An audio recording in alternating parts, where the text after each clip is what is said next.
बने हैं 22 ही, लेकिन उनमें 12 कैबिनेट मंत्री हैं, 5 स्वतंत्र प्रभार के राज्य मंत्री हैं और 5 राज्य मंत्री हैं। बड़ी बात यह है कि इसमें 5 मंत्री ऐसे हैं जो पहले मंत्री रह चुके हैं राजस्थान में, 20 नए मंत्री हैं जो राजस्थान में पहली बार बने। इनमें अगर एक राज्यवर्धन को और शामिल कर लें, अनुभवी के रूप में केंद्रीय मंत्री रहे हुए, तो 19 तो ऐसे हैं जो मंत्री भी पहली बार ही बने हैं। और इनमें 3 वो जोड़ दिए जाए, मुख्यमंत्री 2 उप मुख्यमंत्री, तो 22 लोग 25 में से नहीं, क्षमा करें, 19 में से 19 लोग ऐसे हैं जिसमें मुख्यमंत्री शामिल हैं और ये सब शामिल हैं। 25 में से 19 लोग ऐसे हैं जो पहली बार मंत्री बने हैं। राजस्थान में तो 20 लोग पहली बार बने, लेकिन राज्यवर्धन एक बार केंद्रीय मंत्री रह चुके हैं, तो 19 तो मंत्री ही पहली बार बने, शपथ मंत्री पद की पहली बार लिए, जिसमें मुख्यमंत्री, दोनों उप मुख्यमंत्री शामिल हैं। एकदम नया मंत्रिमंडल, ताजा और युवा चेहरे, 1 बार के जीते हुए, 2 बार के जीते हुए, 3 बार के जीते हुए, और ऐसे दिग्गज जो 7 बार जीते, 8 बार जीते, 6 बार, 5 बार, ऐसे लोग अभी विश्राम है, मार्गदर्शक मंडल की भूमिका में उनको रखा गया है। इसमें 2 बातें और मैं कहना चाहता हूँ। एक तो ये कि 25 की मंत्रिपरिषद में महिलाएं केवल 2 हैं, मंजू बागमार जायल से चुनकर आई एसटी की सीट, और दिया कुमारी जो विद्याधर नगर से जीती, पहले सांसद थी, डिप्टी सीएम है। 25 में से केवल 2 मंत्री, ये एक महत्वपूर्ण बात है, महिला मंत्री। बाकी महिलाएं अभी इसमें शामिल नहीं की गई है। बची 5 सीटों में जब भी मंत्री मनोनीत होंगे, तय होंगे, क्या महिलाओं का और नंबर लगेगा। दीप्ति महेश्वरी का बहुत नाम चल रहा था, सिद्धि कुमारी का चल रहा था, कल्पना देवी की भी किसी ने चर्चा की थी, लेकिन राज परिवार कल्पना देवी, राज परिवार सिद्धि कुमारी, कैसे दिया कुमारी के होते हुए राज परिवार के लोग और लिए जाएं, ये भी एक समस्या थी। तो महिलाएं केवल 2 आई। एक बात तो मैं ये इंगित करना चाहता हूँ। दूसरी बात मैं ये इंगित करना चाहता हूँ कि 3 मंत्री ऐसे बने हैं जो राजनेताओं की नेक्स्ट जनरेशन है। अगली पीढ़ी में सत्ता का हस्तांतरण, राजनीति का हस्तांतरण हो गया, विरासत को संभाल लिया है। एक झाबर सिंह खर्रा जो हरलाल सिंह खर्रा के बेटे, हरलाल सिंह खर्रा कैबिनेट मिनिस्टर रहे हैं भैरव सिंह शेखावत की सरकार में। श्री माधोपुर से जीत के आए, दीपेंद्र सिंह शेखावत को हरा कर आए। दूसरे विजय सिंह नावा से, विजय सिंह चौधरी, ये लंबे समय तक विधायक रहे नावा से, रामेश्वर चौधरी के बेटे हैं। उन्होंने भी विरासत को संभाल लिया है। और तीसरे हैं प्रतापगढ़ से हेमंत मीणा, नंदलाल मीणा की बेटी। नंदलाल मीणा कैबिनेट मिनिस्टर है, भैरव सिंह शेखावत की सरकार में भी रहे, वसुंधरा राजे की सरकार में, आदिवासी क्षेत्र से आते हैं, वो भी मंत्री बने हैं। तो 3 ऐसे पिताओं की संतान जो कैबिनेट मंत्री रह चुके हैं राजस्थान में, या लंबे समय तक विधायक रह चुके हैं, उनकी संतान आज मंत्री बन गई है। विरासत संभाल लिया है इन 3 लोगों ने। अब मैं एक बात और कहना चाहता हूं कि 5 लोकसभा क्षेत्र ऐसे हैं जहां से 2-2 मंत्री बनाए गए। मैंने आपसे पहले भी कहा था कि लोकसभा क्षेत्रवार सोचा जा रहा है ताकि 25 की 25 सीटें कैसे जीती जाए। तो 5 लोकसभा क्षेत्रों को ये लाभ मिला है, ये फायदा हुआ है कि वहां से 2-2 मंत्री बने हैं। और इनमें कोटा से मदन दिलावर, रामगंज मंडी से, और हीरालाल नागर सांगोद से, जोधपुर से गजेंद्र सिंह खीवसर लोहावट से, और जोगाराम पटेल लूणी से, नागौर से मंजू बागमार जायल से, और विजय सिंह चौधरी नावा से, कुरलाल मीणा सवाई माधोपुर, टोंक सवाई माधोपुर से, और कन्हैयालाल चौधरी मालपुरा से। चित्तौड़गढ़ से गौतम दत्त बड़ी सादड़ी, और हेमंत मीणा प्रतापगढ़ लोकसभा क्षेत्र। प्रतापगढ़ जिला अलग है, मैं लोकसभा क्षेत्र की बात कर रहा हूँ। चित्तौड़गढ़ वो लोकसभा क्षेत्र है जहाँ से प्रदेश अध्यक्ष आते हैं भारतीय जनता पार्टी के, सांसद भी हैं वो, वहाँ से भी 2। और एक फायदा अजमेर लोकसभा क्षेत्र को भी शामिल मैं इसमें करना चाहूँगा, क्योंकि दूदू अजमेर लोकसभा क्षेत्र में होता है। तो अजमेर लोकसभा क्षेत्र को 2 मंत्री तो मिले ही हैं, सुरेश रावत पुष्कर से एमएलए, और दूदू से एमएलए प्रेमचंद बैरवा जो डिप्टी सीएम है। साथ ही विधानसभा अध्यक्ष भी अजमेर के हैं, वासुदेव देवनानी। तो अजमेर शायद मेरे ख्याल से सबसे ज़्यादा बेनिफिटेड, और जयपुर शहर के 3-4 कॉन्स्टिट्यूंसी को मिला लें, वाले जयपुर ग्रामीण को अलग ना करें, तो अजमेर और जयपुर सबसे ज़्यादा बेनिफिटेड इलाके हैं इस मंत्रिमंडल के विस्तार और गठन में। 6 लोकसभा क्षेत्र ऐसे हैं जहां से कोई भी मंत्री नहीं बनाया है। मैं आपको उनका जिक्र करना चाहता हूं। तो बहुत महत्वपूर्ण बात है, 6 लोकसभा क्षेत्रों से लोकसभा चुनाव सामने होते हुए भी मंत्री नहीं बनाया गया। इसमें करौली धौलपुर एक क्षेत्र है। करौली से दर्शन सिंह गुर्जर को बनना था, लेकिन जवाहर सिंह बेडम बन गए नगर से, तो दर्शन सिंह गुर्जर रह गए। चूरू से कोई मंत्री नहीं बना है। रायन राठौड़ का मैंने जिक्र किया था कि वो शायद मंत्री बने और उपचुनाव लड़कर आए, लेकिन वो बात किसी वजह से रुक गई। उस पर फिर किसी दिन चर्चा करूंगा।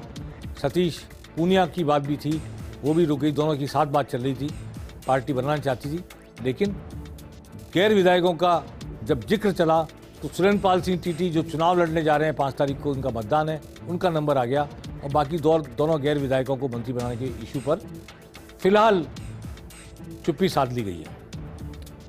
झुंझुनू से कोई मंत्री नहीं बना है, भीलवाड़ा से कोई मंत्री नहीं बना है। वेरी इंपॉर्टेंट बात इसलिए कि दादूलाल पीतलिया क्या कह रहे थे हमने सुनवाया, शाहपुरा के लालाराम बैरवा क्या कह रहे थे एसडीएम को सुनवाया, उदयलाल भड़ाना क्या कह रहे थे गुंडा हूँ, गुंडों को एनकाउंटर करने के लिए विभाग बना लिया है ये। और प्रॉपर भीलवाड़ा शहर से भाजपा के तो नहीं थे, लेकिन भाजपा के अनुषांगिक वर्ग के संवर्ग के समर्थित, आरएसएस के समर्थित अशोक कोठारी जीत कर आए हैं। भीलवाड़ा से भाजपा नहीं जीती है। और जो जब्बरमल सांकला आशीन से जीत का है, वो वसुंधरा जी के करीबी माने जाते हैं। तो भीलवाड़ा जिला जो गढ़ है, जहां से 6 लाख वोटों से भारतीय जनता पार्टी लोकसभा चुनाव जीती थी पिछली बार, वहां से कोई मंत्री नहीं बनाया गया है। बांसवाड़ा डूंगरपुर से कोई मंत्री नहीं बनाया गया। तो जाडौल से मंत्री बने हैं, जो अभी भी झोंपड़ी में रहते हैं, कच्चे मकान में, वो बाबूलाल खराड़ी। उदयपुर लोकसभा क्षेत्र में आती है उनकी सीट, और प्रतापगढ़ जो है वो चित्तौड़गढ़ में आती है। लेकिन आदिवासी दोनों हैं, इसमें कोई दो राय नहीं, इसलिए आदिवासी वर्ग को कैटर करने के लिए 2 मंत्री बना दिए गए, पर उस लोकसभा क्षेत्र से कोई नहीं है। और झालावाड़, जहाँ से निवर्तमान नहीं कहना चाहता, अभी तो सांसद हैं इस वक्त दुष्यंत सिंह, और 2 बार की मुख्यमंत्री, इस बार की विधायक वसुंधरा जाती है, उस लोकसभा क्षेत्र से भी कोई मंत्री नहीं बना है। 6 लोकसभा क्षेत्रों से कोई मंत्री नहीं बना है। जातिगत बात करें तो ओबीसी के 13 मंत्री, जनरल के आज 4 मंत्री बने। जनरल यानी राजपूत, ब्राह्मण, वैश्य वर्ग, 4 आज बने, 2 पहले थे, दिया कुमारी और मुख्यमंत्री भजनलाल। तो कुल 25 में 6 सामान्य वर्ग के हैं, जिनमें राजपूत 3 हैं, एक वैश्य है गौतम दत्त, पर अग्रवाल और महेश्वरी कोई नहीं है। इसलिए जैन को कई बार वैश्य में नहीं मानते, पर जैन, अग्रवाल, महेश्वरी सब मिलके वैश्य हैं। तो गौतम दत्त जो राज्य मंत्री बने, वो वैश्य समुदाय से अकेले हैं।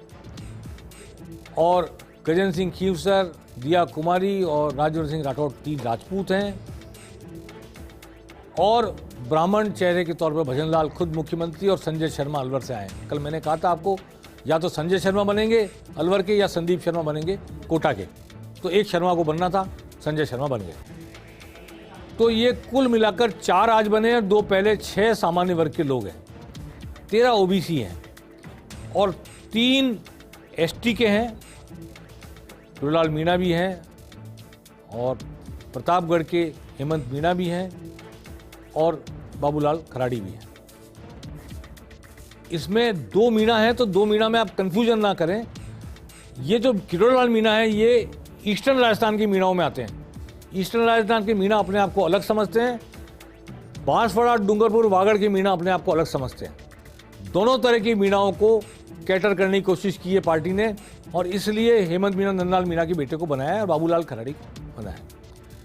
तो ये 2 मीणा अलग अलग हैं, इनको एक मीणा ना माना जाए। एक बात मैं ये क्लियर करना चाहता हूँ, पॉलिटिकली दोनों कौमें एक होते हुए, मीणा होते हुए भी अलग अलग तरह से 2 कौम के रूप में बिहेव करती है। 2 मिनिस्टर आज बने एससी के, और एक पहले उप मुख्यमंत्री हैं प्रेमचंद बैरवा। मंजू बागमार भी आज बनी है। तो कुल 3 अनुसूचित जाति के मंत्री इस मंत्रिमंडल में हैं, 25 के मंत्रिमंडल में। ये हुआ जातिगत बाइफर्केशन। अब मैं आपसे कुछ चर्चा ऐसी करना चाहता हूं कि जिस तरह का मंत्रिमंडल बना है उसमें 5 चेहरे ही पुराने और अनुभवी हैं, ज़्यादातर चेहरे बिल्कुल नए हैं। अब ज़्यादातर चेहरे नए हैं, ये कैसे एक्ट करेंगे? एक बात मैं और कहना चाहता हूँ, जाट 4 हैं और राजपूत 3 हैं। इस पर एक सवाल अभी खड़ा हुआ है आज कि 16 राजपूत जीत के आए, उनमें 3 मंत्री हैं। हालांकि एक डिप्टी सीएम है और 2 कैबिनेट मंत्री हैं, पर महावीर सिंह सरवड़ी जो राजपूत समाज के एक बड़े नेता हैं, उन्होंने एक सवाल खड़ा कर दिया कि राजपूत 16 जीत कर आए और केवल 3 मंत्री बने, जाट 4 मंत्री बने हैं। ये महावीर सिंह सरवड़ी इन्होंने सवाल खड़ा किया आज। इन्होंने बोला तो है तो, पर लेकिन हम सुनवा नहीं पाएंगे। और 4 जाट बने, उसमें खूबी है सिलेक्शन में। एक शेखावटी के हैं जाबर सिंह खर्रा, एक बीकाना के हैं सुमित गोदारा, एक विजय चौधरी हैं नावा के, वो नागौर है, ये बीकाना है, ये शेखावटी है। तो ये अलग अलग क्षेत्रों के जो जाट हैं, इनको अलग अलग तरीके से, क्योंकि उनकी सोच अलग है। एक जाट हैं जो मारवाड़ से आते हैं। चारों अलग अलग इलाकों के जाट, मैं पहले भी एक बार कह चुका हूँ पेनल्टी कॉर्नर में, गंगानगर का जाट जैसे सोचता है वैसे भरतपुर का जाट नहीं सोचता, जैसे शेखावटी का जाट सोचता है वैसे नागौर का और मारवाड़ का जाट नहीं सोचता, जैसे अजमेर का जाट सोचता है, भीलवाड़ा का जाट सोचता है, वैसे ये सारे जाट नहीं सोचते। तो जाट कहने के लिए जाट हैं, लेकिन इनकी सोच, पॉलिटिकल थिंकिंग, लाइनिंग सब डिफरेंट है। तो इस सिलेक्शन में 4 अलग अलग कोनों से जाट लेकर आई है भाजपा। ये एक इंपॉर्टेंट बात है।